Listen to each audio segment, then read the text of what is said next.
Terima kasih Anda masih bersama kami di Live Update. Kita beralih ke informasi selanjutnya, Saudara.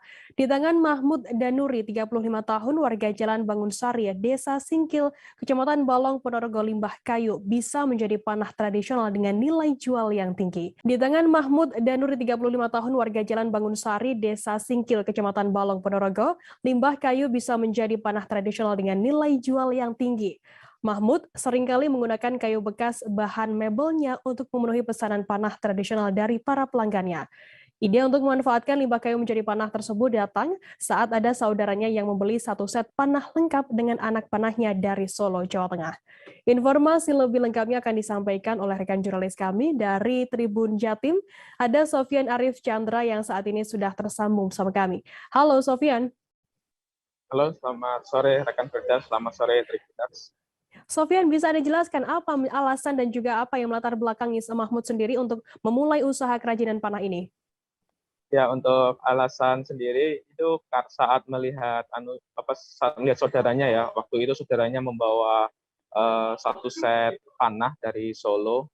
Waktu itu dia mengira bisa meniru panah tersebut dengan lebih bagus dan dengan harga yang lebih murah. Waktu itu saudaranya membeli dengan harga sekitar 350.000 dan dia yakin dengan kemampuannya bisa meniru anak panah tersebut dan serta busurnya dengan harga yang lebih murah karena Mahmud ini sehari-hari bekerja sebagai tukang mebel dan dia berpikir untuk memanfaatkan limbahnya ini sebagai bahan baku pembuatan panah.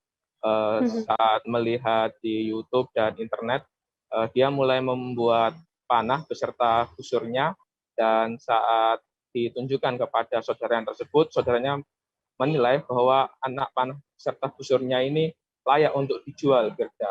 Saat itu Mahmud langsung menjualnya ke marketplace, termasuk di grup-grup WA dan tanpa terduga langsung ludes. Waktu itu Mahmud menjual 3 anak panah lengkap dengan busurnya dengan harga sekitar 300 ribuan dan langsung ludes serta banyak yang memesan kembali ke Mahmud Gerda. Kemudian Sofian, berapa untuk omset penjualan per bulannya dari usaha yang digeluti oleh Mahmud ini? Untuk omsetnya sendiri pada waktu puncak-puncaknya penjualan dulu itu pada 1 bulan dia bisa menjual hingga 20 sampai 30 panah beserta anak panahnya dengan omset sekitar 15 juta. Untuk keuntungannya sendiri sangat tinggi Gerda karena mengingat Mahmud hanya menggunakan bekas limbah dari mebelnya bisa sampai 2 kali lipat. Namun karena memang keahlian Mahmud yang tidak dimiliki oleh semua orang, jadi banyak yang tidak komplain untuk harga tersebut. Untuk pelanggannya sendiri datang dari sekitar Jawa Timur, banyak yang dari kota Surabaya, Kabupaten Tuban, ada yang dari Magetan dan Solo sendiri. Bahkan Mahmud juga pernah mengirim keluar Pulau Jawa yaitu ke Irian Jaya dan saat ini Mahmud sedang melayani pesanan-pesanan lokal mulai dari Magetan, Kabupaten Madiun dan Ponorogo sendiri. Sofian, apa keunggulan panah buatan dari Mahmud sendiri dibandingkan dengan panah-panah dari perajin-perajin lainnya? Untuk Mahmud sendiri mengatakan Mahmud secara detail mengukur berapa tinggi badan dari pemesan serta rentang tangan dari pemesan karena hal tersebut akan mempengaruhi daya laju dari panah tersebut. Selain itu Mahmud juga mencoba sendiri satu persatu panah yang ia produksi. Nah, untuk mencoba ini ada settingan tersendiri berbeda dari setiap pengrajin berdasarkan selera pengrajin panah. Ini banyak yang cocok atau suka dengan settingan dari Mahmud ini sehingga tidak hanya sekali, beberapa kali pelanggan ini kembali lagi ke Mahmud untuk memesan panah serta anak panahnya kembali. Sofian, kabarnya Mahmud ini yang saat ini menggeluti kerajinan panah tersebut sebelumnya adalah seorang guru. Bagaimana ia bisa memutuskan untuk keluar dari pekerjaannya sebagai guru dan memutuskan untuk menggeluti dunia mebel ini? Ya memang sebelumnya Mahmud ini adalah seorang guru honorer. Dia mengajar di sekolah dasar dan juga madrasah aliyah.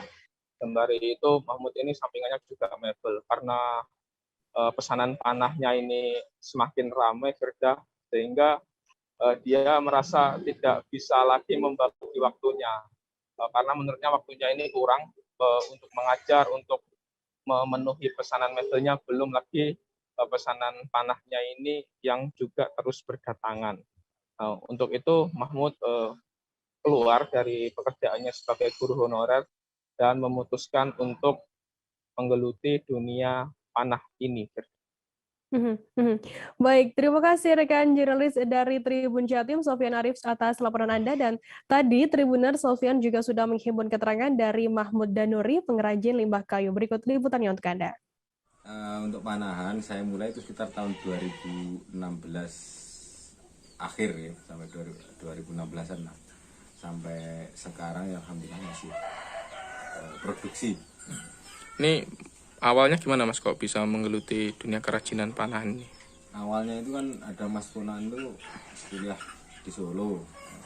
Kemudian dia itu membawa satu set alat panahan, kemudian dicontohkan ke saya. Sampai bisa Mas, kayak gitu nih.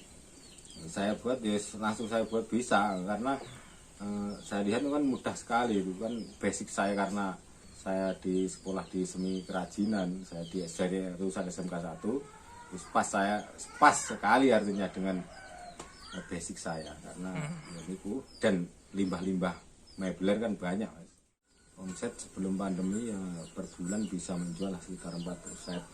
Tapi ada pandemi ya turun drastis, bahkan 0 tapi bulan ini pernah juga. Tapi itulah liku-likunya enggak apa-apa. Tapi ini ada akhir-akhir ini sudah mulai lagi. Mulai naik lagi Mas ya? Naik lagi. Paling banyak dari mana nih Mas? Pembeli rata-rata Mas, skopnya kan kita kan pasar online, jadi menyeluruh. Tapi yang biasanya kalau beli yang banyak-banyak itu kan pondok-pondok pesantren seperti Gontor Putri Mantingan, Gontor 1 Ponorogo, itu kan biasanya jumlah banyak. Jangan lupa subscribe, share, komen, dan like ya.